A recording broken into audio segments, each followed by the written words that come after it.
Rob Menzies and welcome back to my channel. Today we're going to be here talking to you about motorbike jackets. We're going to be looking at the safety you actually get from motorcycle jackets and also the importance of CE certifications, and more importantly actually what do they mean and what protection that it offers you. I'm going to be going through and using the clothing that I have, which tends to be of the RST brand, which I really enjoy. We're going to look at both textiles and leather, and we're going to go through and show you what you should be looking out for and what protection you can expect to receive.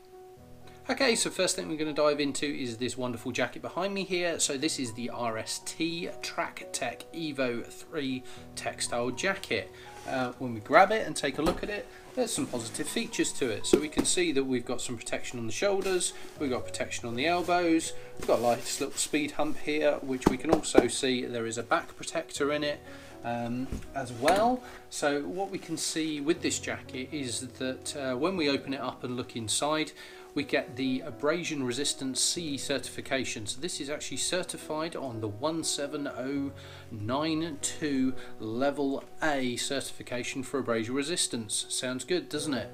We can also then dive in and have a look at the shoulder and the elbow armour. Again, we see another CE certification. So this one, I'm checking my notes up here. So this one is the 1621-1 2012 certification.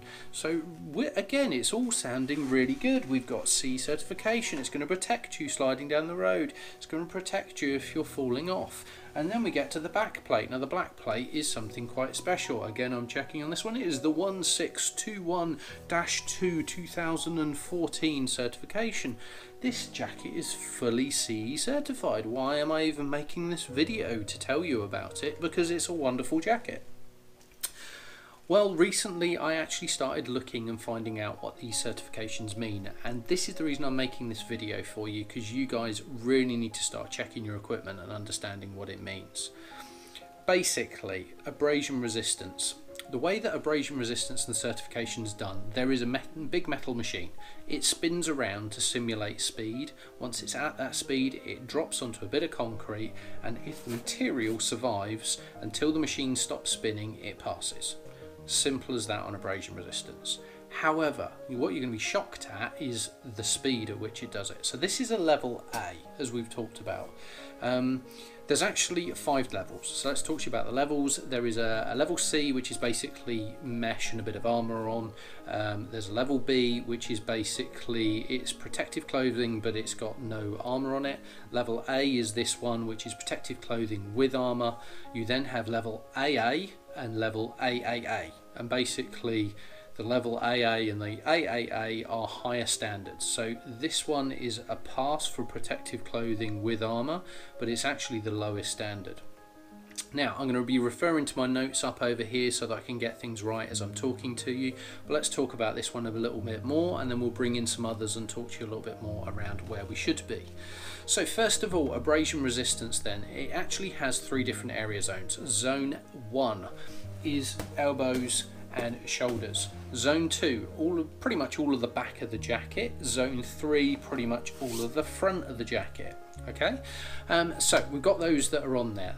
The Zone 1 protection for this jacket is basically it has to survive 45 kilometers per hour or 28 miles per hour. So this is actually deemed as an urban jacket. This is not something sporty. So the speed hump that's on it, the Tractech name, not taking anything away from RST, love their brand, love their protection, really like it, and they're not sponsoring this video by the way, it's just I like their gear. But long and the short of it, this is more of an urban jacket. If you are going around town and you're not doing speeds of more than 30 miles an hour, this is the jacket that you want to buy. If you're actually using this jacket for the open road, quite frankly, you bought the wrong jacket, as I did. Now, I mentioned the main protection zone. Zone A is looking at the 28 miles per hour. As we said, the Zone 2, which is the back, that is protecting you up to 16 miles per hour or 25 kilometers an hour. And Zone 3, which is the front, does not require it to last at all. So no abrasion resistance if you fall onto your front. So if you happen to be falling on your off your motorbike, make sure you fall on your back or on the shoulders and the elbows, because this has no regulation. It's passed to a level A standard. Something you might also want to pick out is if you actually go and put the same test for a decent pair of jeans, I think you're probably going to find that actually the abrasion resistance on a pair of jeans is going to be about the same as this jacket. So although this is CE certified, I would say to you, really go and have a look at what you are doing and where it's at. There's a few things that are good. We did mention we have elbow and we have shoulder armour that's on here. There's actually 2 levels here of the armour as well. So there's a level 1 and a level 2. The level that I have in here is actually a level 1 armour. So what does the level 1 armour mean? And again, I'm going to refer over here. Level 1 means that when it was tested, and the test is to have a 5 kilogram item dropped onto the impact protection, so the armour, and a sensor below it, there can't be more than 35 kilonewtons of force that went through. Now I don't know about you, but I didn't really understand what kilonewtons of force actually was, so I went and looked it up. 1 newton of force is if you take 1 kilogram, so imagine a bag of sugar in my hand, and you move that a metre in a second. Yeah, so if you can move a bag of sugar a metre in a second, then that is 1 newton of force. This thing allows anything up to 35,000 newtons of force, and it still passes. If it goes above that, then it fails. But just think about that a second. 35,000 newton meters, meaning a bag of sugar being moved 1 second or 1 metre in a second is 1 newton. 35,000 times that is good. So from a protection point of view, limited. When we then come to level 2, exactly the same thing, but rather than being 35,000, it drops down to 20. So 20 kilonewtons or 20,000 newtons of force. So that's what we've actually got on the. So the back plate in this jacket is actually the best part of this jacket. This is a certification 1621-2 2014. This is actually a level 2 back plate that's in here, which means less than 9 kilonewtons of force will go through that back plate. So that one's actually the best bit. So if you're buying this jacket, when you fall off, absolutely, probably landing on your back's a good idea, and then try and go along in your elbow and your shoulder, and it might just save you. But for the love of God, don't fall on your front, else you've had it. So that talks about this one. Having found out about this jacket and what it actually offers me in protection, I decided that I needed to really start looking at some of the other stuff that I wear. So let's move on to the next item. Okay, so the next one that we have next to me here is basically my track day leathers that I use. This is a one-piece leather, again from RST, and you will notice similar colour and design, as you may have guessed. I kind of like the brand and I like the colours, so it works quite well. Which one is these? These are the RST Pro Series one-piece track leathers. Now again, I'm only going to focus on the top half here, as that basically is the main bit we're going for. Again, there's a speed hump on the back. There's a wodging great amount of protection that we have on the shoulder. There is a really huge amount of protection that we have that is coming down the elbow. Now, from what I can actually see with this one, would you believe the protection that's inside it is actually a level 1 on the protection that it has with the armour, believe it or not.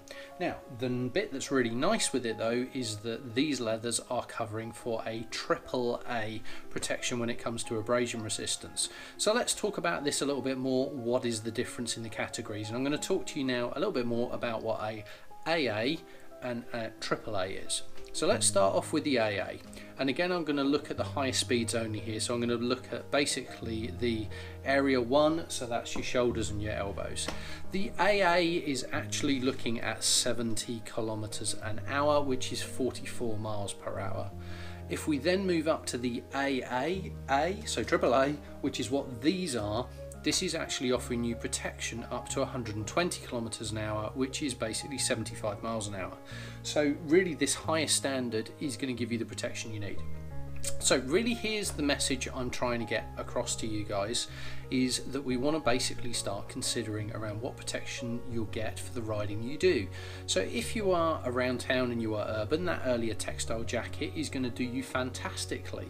If you are then moving into, shall we say, some slower touring, so that you're doing somewhere around the 40-50 mile an hour mark and you're doing some of those A roads, then you're looking for some clothing that has got an AA rating. If you're actually looking to do national speed limits, then quite frankly you need to be moving over to leather. Now the bit that we also need to do then is make sure that we are upping the specification, and for this one I realised some time ago that what I wanted to do as I'm riding on track with this is really protect myself just in case the worst actually happened. So as you may notice, there's been a bit of an addition here beside me. Basically what I do whenever I go out on track, I've actually paid a significant amount of money to protect myself, and what we have here is the Helite GP airbag vest. It actually uses this tether, and basically were I to fall off, then the back and the front of me will fully inflate. Again, this is on accreditation 1621-4 2013. Quite frankly, when it comes to protection, this is the way to go. Basically with this one, when I bought it, I had the guy thwack me with a baseball bat and you couldn't feel a thing. Now, I've actually done a whole video on this airbag vest. If you'd like to know more, come up and click the link up here and I can tell you a lot more about it. Okay, so moving on to my third and final piece of clothing, and this is a new purchase for me. This is again the RST, and you will notice similar colours. Again, I'm sticking with the brand and the theme and everything we're doing here, but this is the Tractech Evo R jacket. Now quite frankly, go and check it out. This is the kind of thing that you want to go for. So first of all, the abrasion resistance on this jacket is a AAA standard, so it's the highest standard that you can go for. There is a back protector in it. That back protector is a level 2 back protector, so it's going to protect me the most when it falls off that I could possibly have without moving to my airbag riding on the road. Both the shoulder and the elbows have actually got level 2 protectors in it as standard. And also, not that I think I'm going to be trying to get my elbow down, but there is actually basically, in the same way as you would normally grind your knee on track, you actually have somewhere to grind your elbows on these as well, which of course from an elbow point of view, if you were coming off that extra bit of protection to help your elbow, again that's going to help you should you be sliding down the road, which for obvious reasons I hope with this one that we don't. So really just wanted to try and summarise those different things. So again, when you're looking at abrasion resistance, you really need to try and make sure that you're going for that AAA standard to make sure that it's going to support you up to speeds of 75 miles an hour. When you're looking at the back protectors, you absolutely need to be looking at the level 2 standard. So again, referring to that one, it is the EN 1621-2 2014 standard that you need to make sure you're going for. When you're then going for your shoulders, elbows or knees, basically again you want to go on the 1621, but make sure it's the -2 there, because again that will be your level 2, so that is giving you that extra protection and allowing a lower amount of force to be transmitted to you in an accident. And if you possibly can and afford it, then obviously look at the airbags as well. Now again, I mentioned earlier on that I do have a video on that airbag vest, and there is also a discount for you if that is something of interest. So I spent a lot of time in this video talking to you about these accreditations and what they mean. If you'd like to do a little bit more reading about it and understand it a bit more yourself, I'll put links down in the description below for you to go and click at. Also found a couple of other videos on YouTube that I thought were really helpful, going into granular detail about what this is about. So again, I'll put some links to those down below. Do check out some of my other videos on this channel as well. You will notice that I have a variety of different things motorbike related, so you'll be able to find out a little bit more about the gear that I use, also the tracks that I go to, and I've also done a big series as well around reviewing middleweight naked motorbikes that may be of interest if you're looking to purchase a new motorbike. I hope you enjoyed this video. If you did, then please remember to not only like the video but also hit that subscribe button so you don't miss out on future videos like this in the future. Thanks again for watching, and see you again soon.